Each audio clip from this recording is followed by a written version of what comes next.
Gloria a Dios. Y si ya están listos, hermanos, vayan abriendo sus Biblias en el libro de Gálatas, capítulo 3. Y vamos a leer, hermanos, del verso 6 al verso 14 en esta oportunidad. Como estoy seguro que ya lo han notado, en esta oportunidad, hermanos, conmemoramos la cena, la mesa del Señor. Así que les pido de toda su atención. Dice la palabra de Dios, Gálatas capítulo 3, verso 6. Así Abraham creyó a Dios y le fue contado por justicia. Sabed, por tanto, que los que son de fe, estos son hijos de Abraham. Y la Escritura, previendo que Dios había de justificar por la fe a los gentiles, dio de antemano la buena nueva a Abraham, diciendo: en ti serán benditas todas las naciones. De modo que los de la fe son bendecidos con el creyente Abraham. Porque todos los que dependen de las obras de la ley están bajo maldición. Pues escrito está: maldito todo aquel que no permaneciere en todas las cosas escritas en el libro de la ley para hacerlas. Y que por la ley ninguno se justifica para con Dios. Es evidente, porque el justo por la fe vivirá. Y la ley no es de fe, sino que dice: el que hiciere estas cosas vivirá por ellas. Cristo nos redimió de la maldición de la ley, hecho por nosotros maldición, porque está escrito: maldito todo el que es colgado en un madero, para que en Cristo Jesús la bendición de Abraham alcanzase a los gentiles, a fin de que por la fe recibiésemos la promesa del Espíritu. Oremos a nuestro Dios Padre. Gracias te damos en esta oportunidad, Señor, porque nos permite reunirnos una vez más, porque nos permite, Señor, ser partícipes de tu cena, de tu mesa. Oramos, Señor, para que nos ayudes a disponer nuestros corazones, Señor. Nuestros corazones que anhelan más de ti, nuestros corazones que anhelan más de tu palabra. Señor, aliméntanos con tu palabra. Sea tu palabra haciendo ese efecto en nuestros corazones. Si alguno de los presentes, Señor, estuviese caminando de una manera equivocada, sea tu Espíritu Santo, Señor, convenciéndonos de pecado. Y sea tu Espíritu Santo, Señor, incitándonos a la santidad que tú demandas de nosotros. Sabemos, Padre, que no es en nuestras fuerzas, sino en las fuerzas de tu Espíritu. Y por eso te damos gracias. Pero también te damos gracias, Señor, por la vida de nuestro Señor Jesucristo, que siendo el varón perfecto, el Dios eterno y todopoderoso, habiendo sido hecho hombre, Señor, estando en esta tierra, tomó nuestro lugar para que nosotros como pecadores tomásemos el suyo. Gracias, oh Cristo, por otorgarnos tu bendición a cambio de nuestra maldición. Gracias te damos, Señor. Todo esto te lo pedimos en el nombre de Jesús. Amén. ¿Pueden tomar su asiento, hermanos?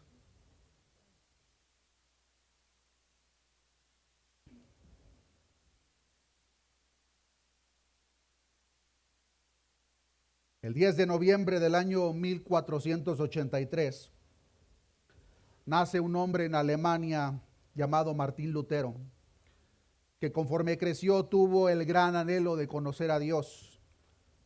Y para cumplir eso, a la edad de 21 años se convirtió en un monje angustiano. Los monjes de la época típicamente descansaban y estudiaban en pequeñas habitaciones sin calefacción. Hacían votos de castidad, de obediencia y de pobreza, y todos debían de participar en una misa diaria que empezaba a la 1 de la mañana y se repetía hasta 7 veces a lo largo del día. Conforme más creía conocer a Dios, más aterrorizada estaba su mente. Él simplemente no podía reconciliar la idea de un Dios santo aceptando a pecadores como él. De tal manera que en su afán por agradar a Dios a lo largo de su vida, a través de sus obras, se confesaba todos los días en diferentes ocasiones. Se dice que en ocasiones duraba hasta 6 horas en una sola sesión de confesión. Aparte de las propias confesiones y reglas a seguir, ayunaba continuamente. Sus ayunos eran tan frecuentes que enfermaban. En una ocasión dijo: ayuné casi hasta morir, porque una y otra vez estuve sin tomar una sola gota de agua o un bocado de alimento. Pero ni los largos ayunos, ni las largas confesiones, ni los innumerables votos quitaban la culpabilidad que este hombre sentía presentado delante de un Dios 3 veces santo. Por lo tanto, él no tenía paz en su corazón, sino tormento. A la luz de la gran culpabilidad que él constantemente sentía, su pregunta continua era: ¿cómo puedo salvarme si Dios es justo y yo un injusto pecador? Al no poder alcanzar la justicia de Dios, Lutero mismo confesó odiar a Dios en una etapa de su vida, pues consideraba injusto que Dios esperaba algo por parte del ser humano que simplemente le es imposible alcanzar: la verdadera justicia. Pero todo esto cambió cuando él se encontró con un texto que, al entenderlo, cambió su vida por completo. Este texto lo encontramos en nuestro texto de esta oportunidad, en Gálatas 3:11, pero también lo encontramos en Romanos capítulo 1, verso 17, donde nos enseña: porque en el Evangelio la justicia de Dios se revela por fe y para fe, como está escrito: mas el justo por la fe vivirá. Cuando él completamente entiende esto, escribe lo siguiente: al fin, por la misericordia de Dios, meditando día y noche, presté atención al contexto de las palabras. En el Evangelio se revela la justicia que proviene de Dios, la cual es por fe de principio a fin. Tal como está escrito: el justo vivirá por la fe. Ahí comencé a comprender que la justicia de Dios es aquello por lo cual el justo vive gracias al don de Dios, es decir, la fe. Y este es el significado. La justicia de Dios es revelada por el Evangelio, es decir, la justicia pasiva con la cual el Dios misericordioso nos justifica por fe. Como está escrito: el justo vivirá por la fe. Entonces sentí que había nacido de nuevo por completo y que había entrado al paraíso a través de las puertas que estaban abiertas. Lutero no fue el único hombre que llegó al conocimiento pleno a la luz de este texto. Agustín de Hipona tuvo una experiencia similar, como muchos otros. Pues es precisamente, hermanos, esa iluminación de Dios a través de su palabra que Pablo ahora comunica con los hermanos en Galacia con la misma intención. Que los hermanos en Galacia pudiesen entender que ellos son justificados por la fe. Somos bendecidos por la fe, no por nuestras obras. Algo que claramente, como lo hemos aprendido en semanas previas, ellos habían olvidado o aparentemente no habían entendido completamente. Y al haberlo olvidado, seguían aferrados a sus obras. No estaban dispuestos a dejarlas. Ahora, la contraparte importante para nosotros notar en esta oportunidad, hermanos, es que si no es por fe, si no somos justificados por la fe, entonces por las obras jamás lo alcanzaremos. Por lo tanto, no somos bendecidos. Por lo tanto, estamos bajo maldición. Siempre ha sido por fe. Algunos equivocadamente piensan de que en el antiguo pacto los héroes de la fe y nuestros hermanos de la fe de aquel entonces eran salvos por la ley. Pero que cuando Jesucristo vino a tierra, todo cambió por completo, y el momento que Él murió en aquella cruz, de ese punto en adelante, entonces ahora somos salvos por gracia. Pero que previamente a Cristo la única manera de salvación era a través de la ley. Pero ese es un mal entendimiento de la salvación desde el antiguo pacto. Pues, queridos hermanos, Moisés fue salvo por gracia. David fue salvo por gracia. Abraham, el conocido padre de la fe, fue salvo por gracia, mediante la fe. Y es como comunica el apóstol Pablo en este verso 6 de Gálatas capítulo 3. Notemos una vez más: así Abraham creyó a Dios. ¿Y cómo dice a continuación? Y le fue contado por justicia. El mismo Abraham, hermanos, que dejó su tierra, casa y parentela para dirigirse a un lugar que no conocía. El mismo Abraham que estaba dispuesto a sacrificar a su único hijo, Isaac. El mismo Abraham que valientemente entró a una ciudad llena de pecado para sacar a su sobrino Lot. El mismo Abraham que construyó altares en diferentes lugares y que dio los diezmos a Melquisedec, rey de Salem y sacerdote del Dios Altísimo. Pues ese mismo Abraham, hermanos, no fue justificado por ninguna de esas obras mencionadas. Abraham fue justificado por creer en fe.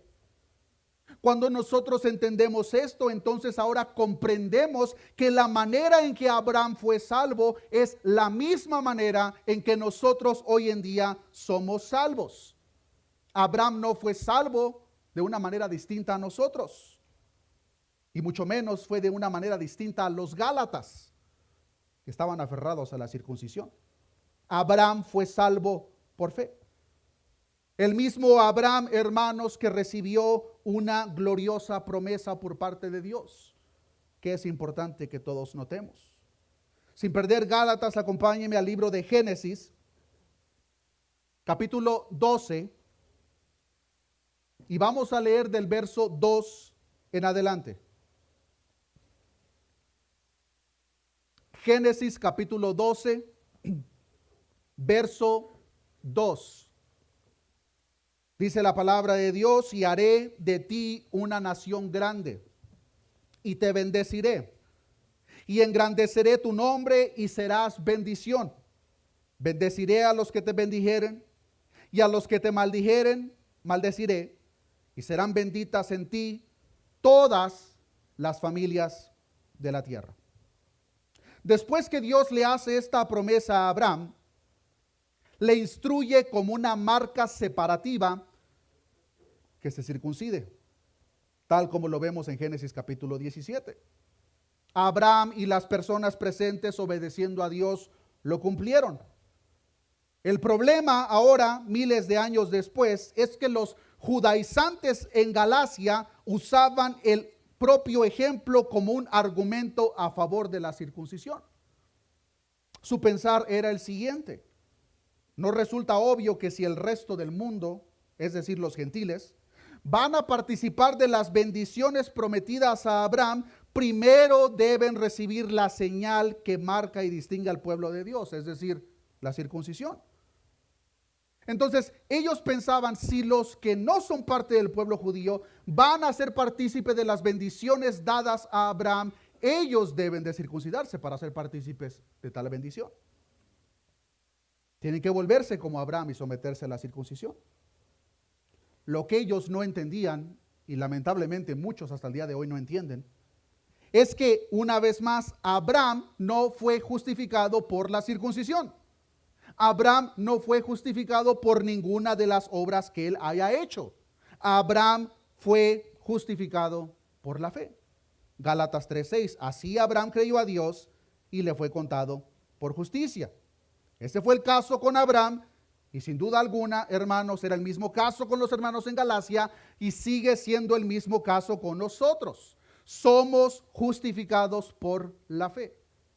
Pero incluso, hermanos, esa promesa que Dios entrega a Abraham en el Génesis no fue una promesa que iba a ser cumplida en el linaje humanamente hablando de Abraham, sino que era una promesa, como el mismo texto de Génesis nos enseña, que de todas las naciones en la tierra serían benditas a la luz de la promesa. Y para entender un poco esto, hermanos, vean lo que dice Romanos capítulo 2, verso 28. Romanos capítulo 2, verso 28. El mismo apóstol Pablo está tratando un asunto similar en el capítulo 2 de Romanos y les dice lo siguiente en el verso 28. Pues no es judío el que lo es exteriormente, ni es la circuncisión la que se hace exteriormente en la carne, como dice el verso 29, sino que es judío el que lo es en lo interior, y la circuncisión es la del corazón, en espíritu, no en letra, la alabanza del cual no viene de los hombres, sino de Dios. ¿Por qué Pablo comunica esto a los romanos, pero también a los hermanos en Galacia? Porque los judíos de la época creían tener un estatus mayor delante de Dios que el de los gentiles. Los judíos pensaban equivocadamente, aquí están los gentiles y acá están los judíos. Pero no solamente eso. Ellos habían apropiado de las promesas presentadas por parte de Dios de una manera limitada para su propio linaje. De tal manera que la protección presentada en Génesis, ellos la atribuían directa y únicamente solamente al pueblo judío. Pero este texto claramente nos enseña que los hijos de Abraham o la promesa son aquellos que en fe depositan su confianza en Cristo. Entonces, esta promesa desde el Génesis, hermanos, no nos está apuntando a una nacionalidad, no nos está apuntando a un linaje de sangre, no nos está apuntando a una región geográfica, nos está apuntando a un pueblo que en fe deposita su confianza en Cristo. A la luz de esto, yo no entiendo cómo hoy en día, más de 2000 años después que el apóstol Pablo trata este problema con los hermanos en Galacia, hoy en día muchos continúan llamando a un pueblo que rechaza a Cristo el pueblo de Dios. Hermanos, quiero que veamos juntos lo que Jesús le dijo a los más judaizantes de su época. Acompáñenme al libro de Juan, capítulo 8. Verso 39. Juan capítulo 8, verso 39. Está nuestro Señor Jesucristo hablando con los judíos líderes de la época que en cada momento querían encontrarlo en alguna falla. Y en esta conversación dice Juan 8:39, respondieron, es decir, los judíos hacia Jesús y le dijeron, ¿qué le dijeron? Nuestro padre es Abraham. Los más judíos, hablando de su sangre y del linaje, le dicen a Jesús, hermanos, Jesús, nuestro padre es Abraham. Nosotros somos los hijos de la promesa. Pero vean lo que dice a continuación. Jesús les dijo, si fueseis hijos de Abraham, las obras de Abraham haríais.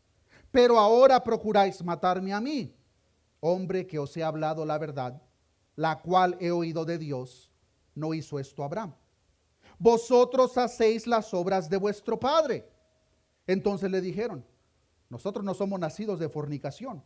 Un padre tenemos que es Dios. Jesús entonces les dijo, si vuestro padre fuese Dios, ciertamente me amaríais, porque yo de Dios he salido y he venido, pues no he venido de mí mismo, sino que Él me envió. ¿Por qué no entendéis mi lenguaje? ¿Por qué no podéis escuchar mi palabra? Y mucha atención lo que Jesús le dice a estos líderes judíos en el verso 44. Vosotros sois de vuestro padre. ¿Quién era su padre? El diablo.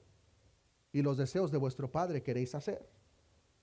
Lamento, queridos hermanos, que hoy en día muchos están atribuyéndole la paternidad de Dios o Abraham a un pueblo cuyo padre es el diablo. ¿Acaso puede alguien ser hijo del diablo y ser parte del pueblo de Dios? ¿Acaso puede alguien hacer las obras contrarias a Abraham y ser descendiente de Abraham? Claro que no. Claramente entonces, hermanos, el pacto de Dios con Abraham y su descendencia no era basado en obras. De hecho, para ver un poco más de información sobre esto, regresemos al libro de Génesis. Hermanos, todo este contexto que les estoy proveyendo es crucial para entender lo que Pablo está tratando en Gálatas capítulo 3. Pero vean lo que dice Génesis capítulo 15. En Génesis capítulo 15 podemos ver el pacto de Dios con Abraham y cómo este pacto, hermanos, no era en base a obras.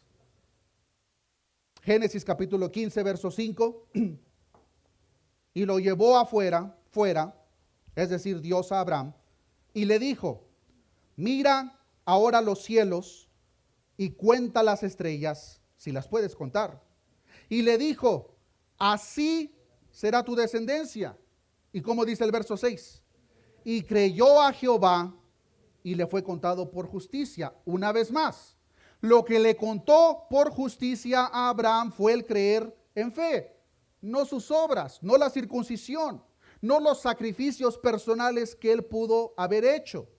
Desde Génesis podemos ver que lo que le contó por justicia fue su fe, no sus obras.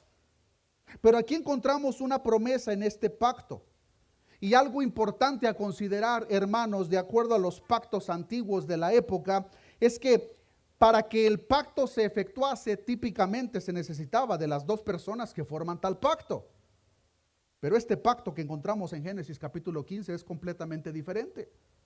Noten lo que dice el verso 9 del mismo capítulo 15. Y le dijo Dios a Abraham: tráeme una becerra de 3 años y una cabra de 3 años y un carnero de 3 años, una tórtola también y un palomino. Y tomó él todo esto y los partió por la mitad y puso cada mitad una frente a la otra, mas no partió las aves. Y descendían aves de rapiña sobre los cuerpos muertos y Abraham las ahuyentaba. De acuerdo a estos pactos antiguos, la manera en que se hacían oficiales es que literalmente tomaban animales que sacrificaban, partiéndolos a la mitad, ponían una parte del animal en la mano derecha y otra parte del animal en la mano izquierda, y una vez que esos sacrificios eran hechos, las dos personas que formaban el pacto caminaban por el medio de esos animales, dando a entender que si uno de los dos no cumplía la parte correspondiente de acuerdo al pacto, terminarían como esos animales. Pero este pacto, una vez más, hermanos, es muy diferente. Porque notemos lo que sucede en el verso 17. Y sucedió que puesto el sol y ya oscurecido, se veía un horno humeando y una antorcha de fuego que pasaba entre los animales divididos. Este detalle es muy importante, hermanos. Porque el pacto típico requería a las dos personas caminar y pasar por el medio de los animales, pero cuando nosotros vemos el relato de Génesis capítulo 15, vemos que lo que hace Dios es que trae un profundo sueño sobre Abraham. De tal manera que Abraham queda a la distancia y cuando Abraham ve lo que está pasando, dice que ve una antorcha de fuego que pasa por el medio de los animales sacrificados.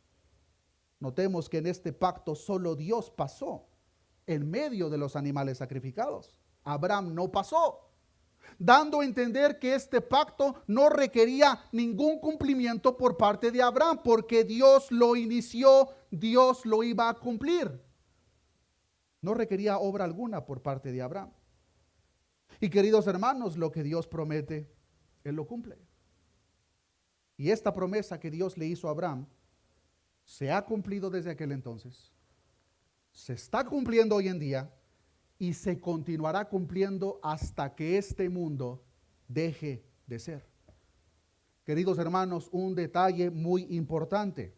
Cuando Dios pasó representando aquella antorcha de fuego que pasaba por en medio de los animales, haciendo ese pacto con Abraham, te tenía a ti y a mí en mente.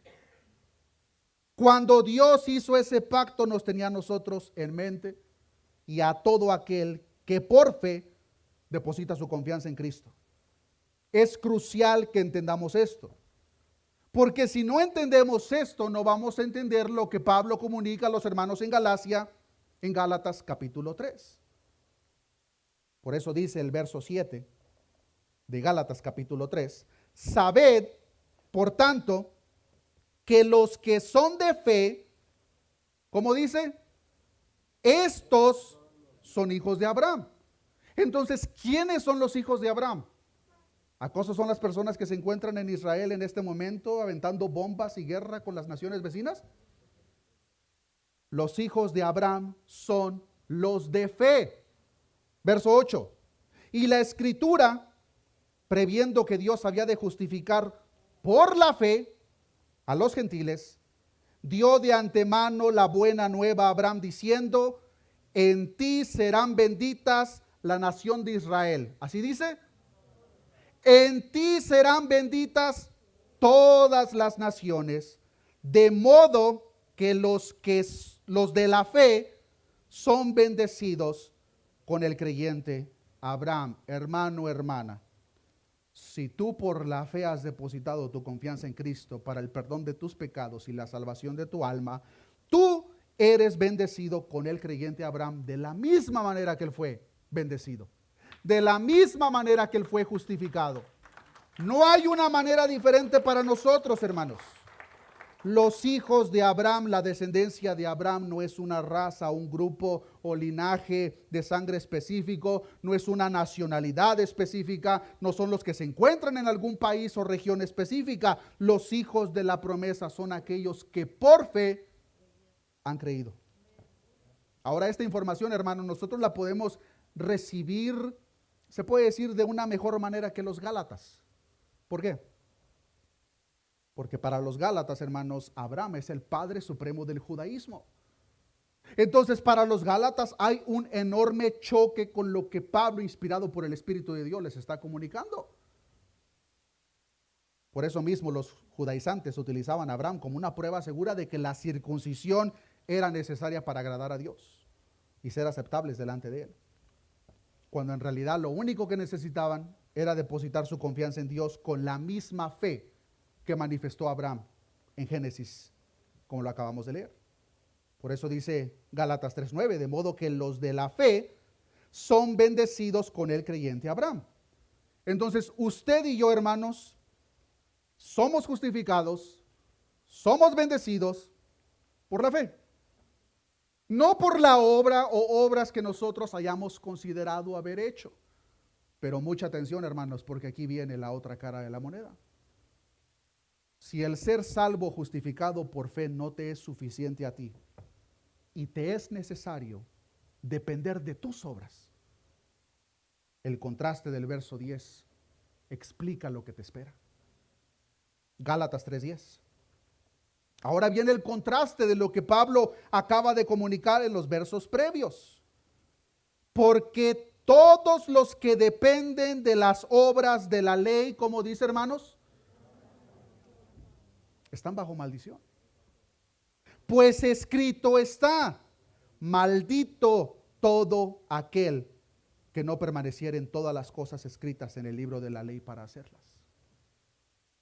Los judaizantes claramente se aferraban a guardar la ley mosaica como un método de salvación y como un método de agradar a Dios. Ahora la pregunta que nos hacemos nosotros: ¿es técnicamente posible salvarse guardando la ley? Técnicamente sí. ¿Es prácticamente posible? Claro que no.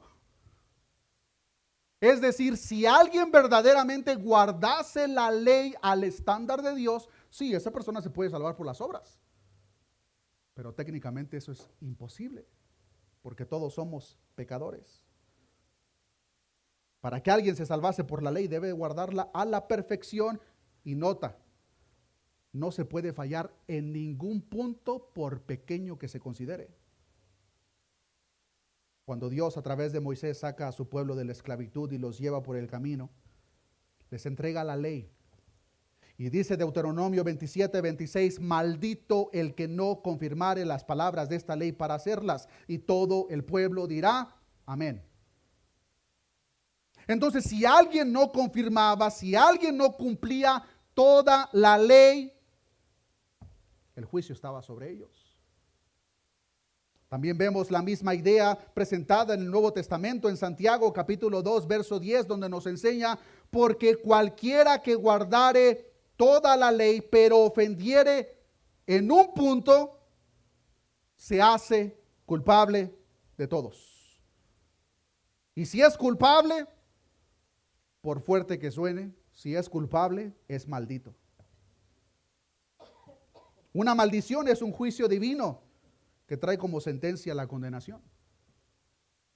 Sé que muchos han adoptado un pensamiento antibíblico que dicen, pero mi Dios no maldice. Hermano, lee más la Biblia para que veas la lista de maldiciones mandadas por Dios. Entonces, si soy culpable, juicio merezco, maldición. Gálatas 3:10, porque todos los que dependen de las obras de la ley están bajo maldición. Pues escrito está: todo maldito todo aquel que no permaneciera en todas las cosas escritas en el libro de la ley para hacerlas. Es más que evidente que por la ley es prácticamente imposible salvarnos. Por lo tanto, agrega Pablo en el verso 11, y que por la ley ninguno se justifica para con Dios. Es evidente porque el justo por la fe vivirá. Ahora no entendamos esta frase, el justo por la fe vivirá, como una nueva revelación en el nuevo pacto.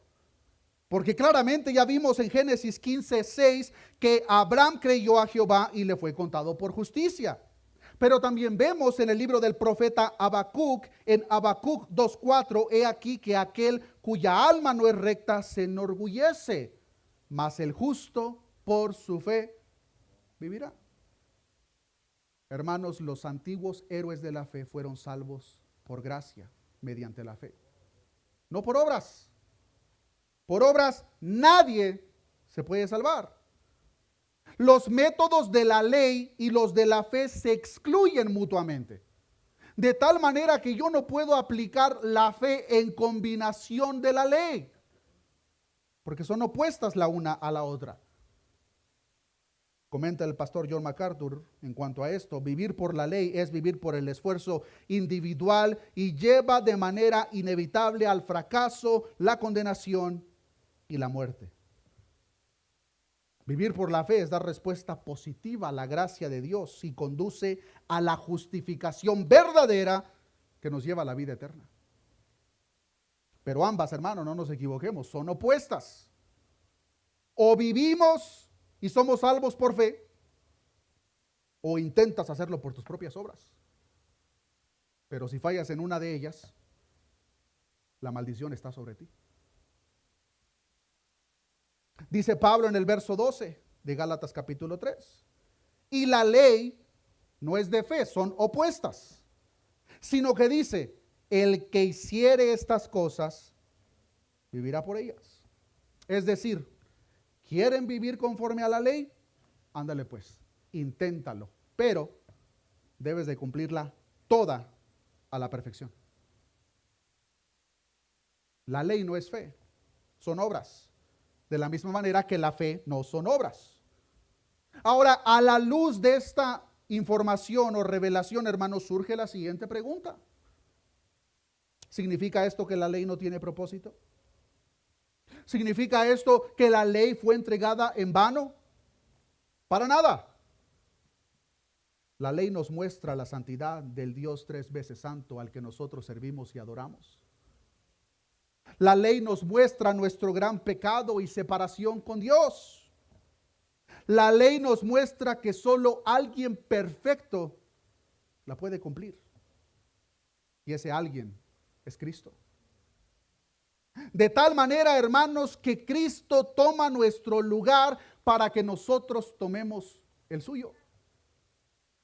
Verso 13. Cristo nos redimió. ¿De qué nos redimió Cristo? De la maldición de la ley, hecho por nosotros maldición, porque está escrito, maldito todo el que es colgado en un madero. Esta palabra usada aquí, hermanos, como redimió, es una palabra que en el original típicamente se usaba cuando alguien compraba a un esclavo. Y hermano, usted y yo éramos esclavos del pecado. El pecado era nuestro dueño. Y si nosotros éramos esclavos del pecado, éramos también esclavos de muerte. Pero Cristo nos compró. Y el costo que pagó nuestro Señor Jesucristo, hermanos, fue demasiado alto. Fue su propia vida. Cristo nos compró. Cristo nos liberó de la maldición de la ley. Cristo nos redimió de una sentencia de condenación que la ley misma pronunciaba sobre nosotros, y también la del castigo de la muerte eterna que la propia ley exige. De tal manera que estando en esa cruz, Cristo toma tu lugar y mi lugar.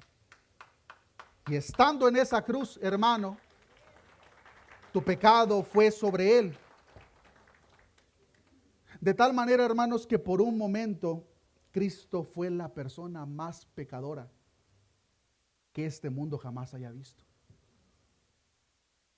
No por un pecado que él haya cometido, pues él fue limpio y sin pecado.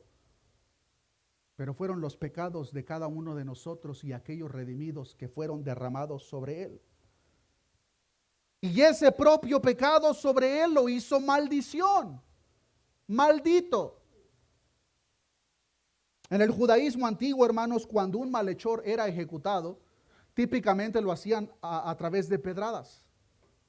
Y cuando esa persona ya había muerto, lo que hacían es que lo tomaban y lo amarraban a un árbol o un madero para exhibirlo públicamente como lo maldito que era, hasta que el sol se metiese. Era una representación visible del rechazo por parte de Dios y una vergüenza pública. Pero si a los ojos de Dios el colgar un cuerpo muerto en un poste o en un árbol era por causa de maldición, hermanos, cuán dolorosa y cuán más vergonzosa sería la muerte de alguien que fue atado vivo para que muriera en esa cruz, como lo fue en el caso de nuestro Señor. Y no pensemos equivocadamente, hermanos, que la persona que terminaba en el madero acarreaba la maldición por el propio madero, porque eso no es lo que este texto nos está enseñando. En otras palabras, hermanos, no malinterpretemos a pensar que nuestro Señor Jesucristo se hizo maldito por la cruz, porque eso no es lo que sucedió. La cruz era la representación de la maldición que ya estaba en él. Por tus pecados y mis pecados. Fueron nuestros pecados los que trajeron la maldición sobre él. Entonces Jesús no fue hecho por nosotros maldición a causa de haber sido crucificado. Él fue hecho maldición al cargar sobre él tu pecado y mi pecado. Es lo que dice el apóstol Pedro en su primera carta, primera de Pedro 2:24. Dice, quien llevó él mismo nuestros pecados en su cuerpo sobre el madero, para que nosotros, estando muertos a los pecados, vivamos a la justicia, y por cuya herida fuisteis sanados. De tal manera que estando Cristo en aquel madero, Cristo recibe nuestro pecado. Cristo recibe nuestra humillación. Cristo recibe nuestro juicio. Cristo recibe nuestra maldición. Pero no solamente eso. Al mismo momento que Cristo recibe todo lo que nosotros merecemos, nosotros recibimos su bendición. Al mismo tiempo que Cristo recibe nuestra maldición, nosotros recibimos su bendición. Gálatas 3:14. Para que en Cristo Jesús la bendición de Abraham alcanzase a los gentiles, a fin de que por la fe recibiésemos la promesa del Espíritu. Un intercambio en la cruz de nuestra maldición por su bendición. Por razones obvias, hermanos, para un judío de la época, pensar que el Mesías prometido sería maldecido por Dios era un pensamiento imposible de creer. ¿Cómo es posible que el Mesías que hemos estado esperando por milenios vaya a ser maldecido por Dios? Pero por imposible de creer para ellos, esa misma información se encuentra en la misma ley. Isaías capítulo 53, verso 4. Ciertamente llevó él nuestras enfermedades y sufrió nuestros dolores. Y nosotros le tuvimos por azotado, por herido de Dios y abatido. Mas él herido fue por nuestras rebeliones, molido por nuestro pecado. El castigo de nuestra paz fue sobre él, y por su llaga fuimos nosotros curados. Verso 10, mucha atención. Con todo esto, como dice, hermanos, Jehová quiso quebrantarlo, sujetándolo a padecimiento. ¿Alguna vez te has preguntado, hermano, por qué Dios Padre, estando su Hijo en aquel madero, quiso quebrantarlo, sujetándole a padecimiento? Es porque cuando Cristo estaba en ese madero, hermanos, el Padre ya no veía a su Hijo. Te veía a ti y me veía a mí. Y le está dando el castigo a su Hijo que nosotros merecemos. Cuando haya puesto su vida en expiación por el pecado, verá linaje, vivirá por largos días, y la voluntad de Jehová será en su mano prosperada. Todo tiene un propósito. El cumplimiento perfecto de la ley en el varón perfecto. Y posteriormente un pueblo que goza de la bendición que no merece, pero recibe por gracia. Nosotros aquí presentes. Para que en Cristo Jesús, dice Gálatas 3:14, para que en Cristo Jesús la bendición de Abraham alcanzase a los gentiles, a fin de que por la fe recibiésemos la promesa del Espíritu. Hermanos, por la fe somos salvos por toda la eternidad. Por la fe hemos recibido la promesa del Espíritu, el mismo Espíritu que ya nos selló para salvación, que nos continúa guiando y nos continúa santificando, todo para la gloria de aquel que dio su vida por nosotros en aquel madero. En unos momentos, hermanos, vamos a ser partícipes del pan y la copa de la mesa del Señor, trayendo a memoria este glorioso intercambio que sucedió en la cruz del Calvario hace 2000 años ya.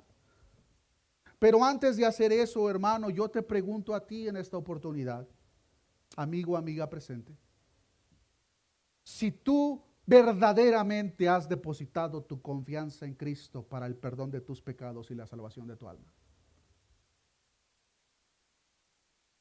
Amigo, amiga, ¿estás listo para presentarte delante de tu Creador?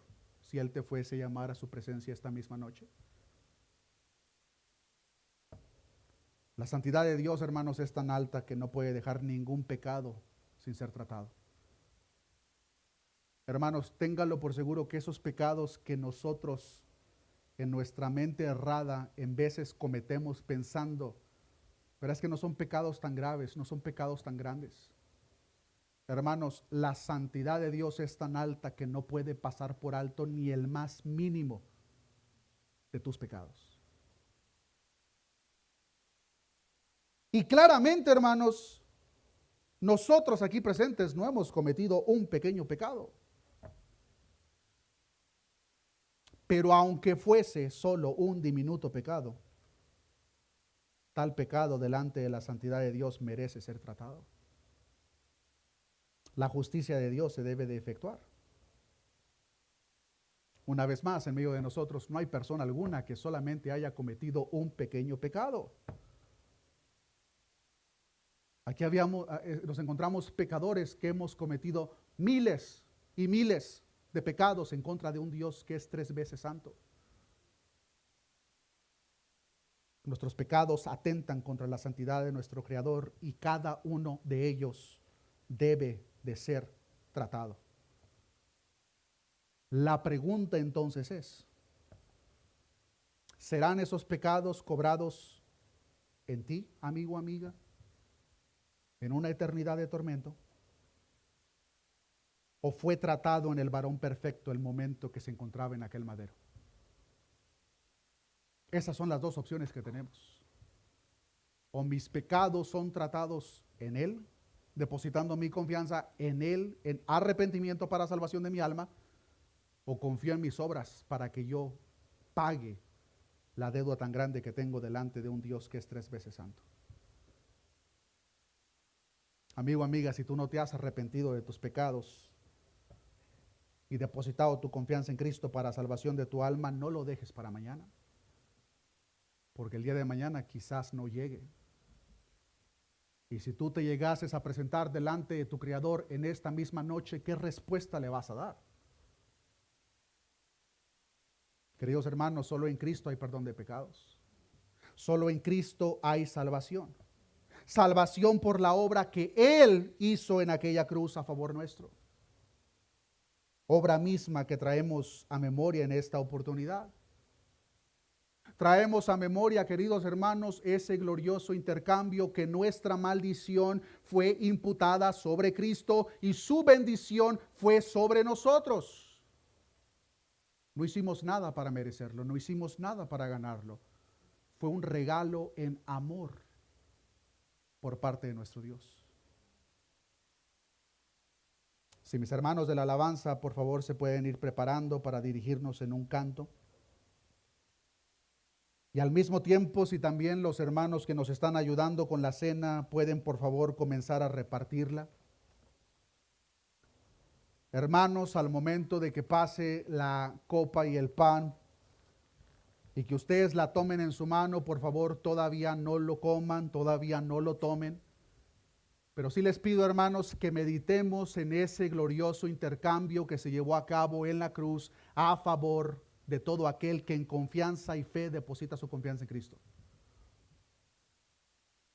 Y si hermano, hermana, amigo, amiga presente, tú has depositado tu confianza en tus obras, despréndete de esa confianza falsa, ilusoria, porque tenlo por seguro que por tus obras no te puedes salvar a ti mismo. Pero si tú en fe has depositado tu confianza en Cristo, hermano, hermana, tú eres parte de la promesa.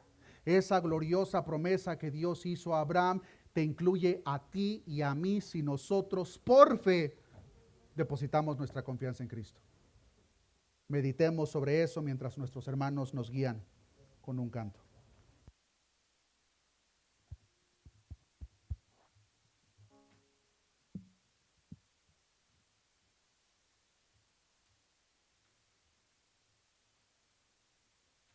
Pongámonos todos de pie, hermanos, y vamos a cantar acerca de esta palabra que nos ha sido dada con un corazón dispuesto para entender lo que el Señor nos quiere decir. Amén.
Perfecta vida de obediencia al Padre.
su sacrificio declarado justo soy en él. Oh,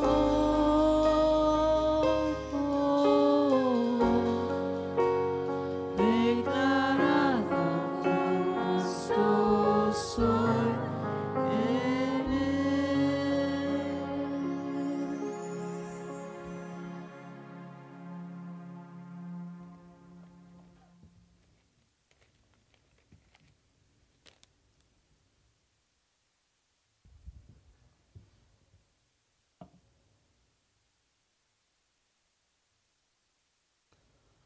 Si alguno de ustedes, hermanos, todavía no tiene su pan y vino en mano, por favor levante su mano para que algunas de las personas que están aquí presentes ayudándole con eso puedan pasarle. Es importante, hermanos, que cada uno de aquellos que considera haber depositado su confianza en Cristo para salvación de su alma sea partícipe de esto, porque ese es el propósito por el cual lo hacemos. Lo hacemos en memoria de lo que Cristo hizo en aquel madero, por favor tuyo, hermano, hermana, por favor mío. Pecadores que lo único que merecíamos era la condenación eterna, pero alguien pagó ese costo tan alto, recibiendo la ira de Dios Padre que nosotros merecíamos, para que nosotros en ese glorioso intercambio recibiésemos su bendición, su vida eterna, su Espíritu Santo y muchos otros beneficios más. Cuando nuestro Señor Jesucristo celebra la última Pascua con sus discípulos, les dice en Mateo capítulo 26, verso 26, que mientras comían, Jesús tomó el pan y bendijo y lo partió y dio a sus discípulos y dijo: tomad, comed, esto es mi cuerpo. Ellos en aquel entonces tomaron un pan similar al que yo tengo en mis manos, lo partieron, simbolizando de una manera profética lo que esperaba el cuerpo de nuestro Señor el momento que se encontrase, no solamente en la cruz, sino camino a la cruz. Pues la agonía de nuestro Señor Jesucristo no comenzó en la cruz, comenzó en Getsemaní. Pero podemos ver a lo largo de ese camino cómo la gente lo golpeaba, cómo la gente lo escupía, pero él enmudeció y no abrió su boca. Porque por ese momento, hermanos, aunque él era inocente, aunque él era sin culpa, estaba representando a culpables, como lo eres tú y como lo soy yo. Nosotros merecíamos esa culpa, ese castigo, esa humillación que nuestro Señor Jesucristo sufrió, hermanos, nosotros la merecemos. Pero Cristo la recibió para que nosotros recibiésemos su bendición. Comamos el pan.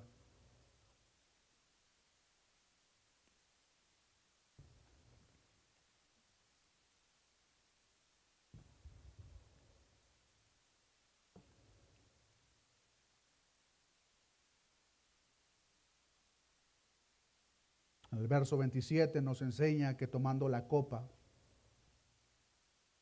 y habiendo dado gracias, les dio diciendo: bebed de ella todos, porque esto es mi sangre del nuevo pacto, que por muchos, hermanos, tu vida, mi vida, si hemos depositado nuestra confianza en Cristo, está incluida en esos muchos, que por muchos es derramada para remisión de los pecados.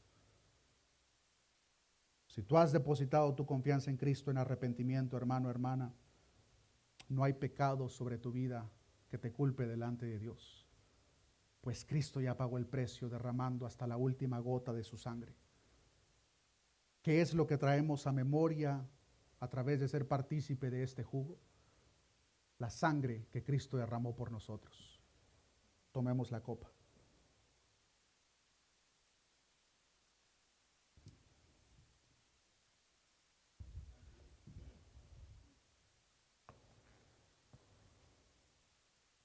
ese costo tan alto que nuestro Dios pagó. En aquel madero, hermanos, nuestro Dios, la palabra nos enseña que lo hizo no de una manera indiferente.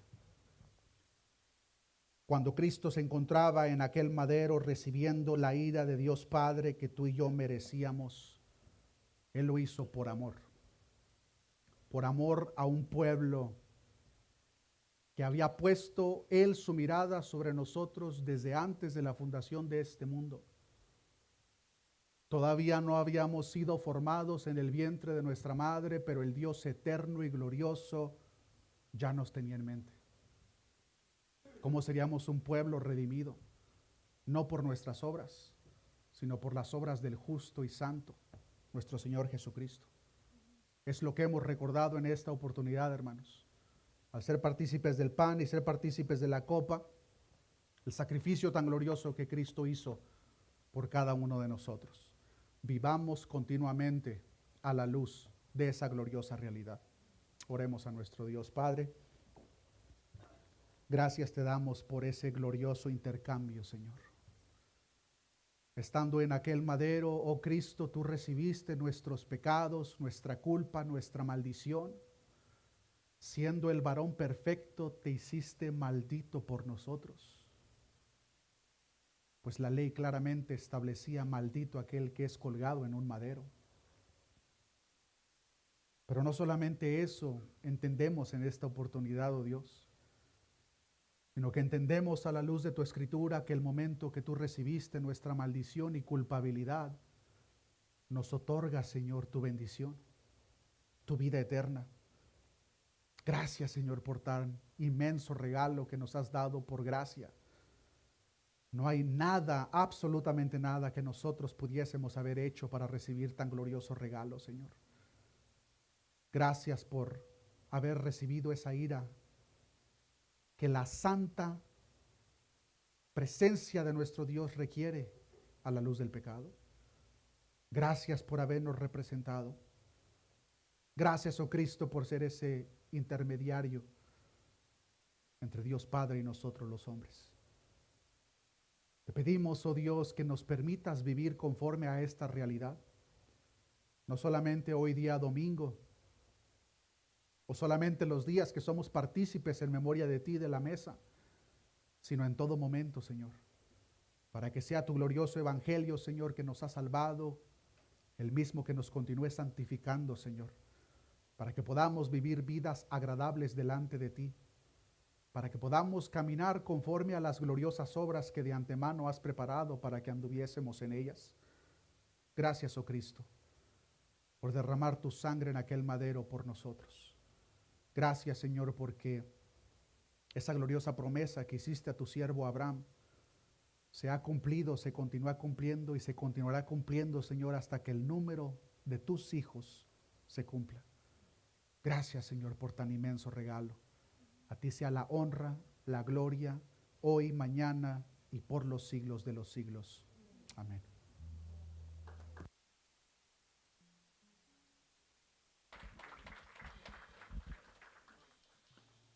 Cantemos, hermanos. Aleluya, glorioso intercambio, oh cuán gran misterio, que por gracia salvo soy. Aleluya, gloria sea a Cristo por su sacrificio.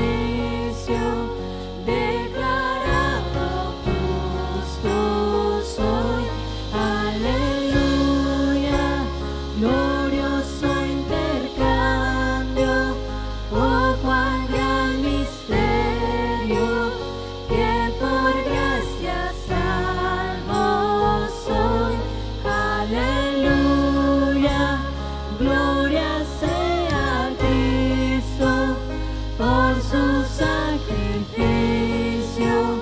declarado justo soy en él.